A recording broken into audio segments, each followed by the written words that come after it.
Čau! Es pastāstīšu, kā es ar savu blenderi renderi tiku uz 15 kvadrātmetru ekrāna. Vienu dienu man piezvanīja Elvijs no Very Cool People, un viņš saka, hei, Rīgas mūzikas nedēļā mums būs uzstāšanās, un skatuves fonā būs 15 kvadrātmetru ekrāns. Mēs gribam, lai tur ir kaut kas vizuāli muzikāls. Nu, protams, es uzreiz saku, jā, ka tas ir viss, ko es esmu vienmēr gribējis. Galvā visādas 100 idejas, bet laiks ir ierobežots. Man liekas, ka nedēļa apmēram vai kaut kas tāds. Nosacījums ir tikai viens, visam ir jābūt melnam un baltam, nekādas krāsas, tikai grafiski elementi. Un, protams, es sāku ar Very Cool People leģendārajiem kaķiem, kas viņiem ir logotipā. Es nezinu, vai visi cilvēki zina, ka tie ir kaķi, bet jā, tie ir kaķi. Es viņiem izveidoju 3D versijas lēnā garā un iekustināju, lai viņus varētu arī kustēties visā tajā pasākumā.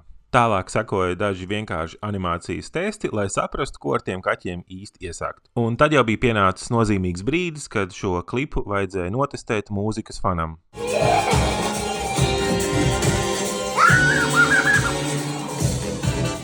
Kad mūzikas fans bija apstiprinājis videoklipa kvalitāti, tad arī šis klips tika parādīts Elvijam un vēlāk arī Rīgas mūzikas nedēļas apmeklētājiem.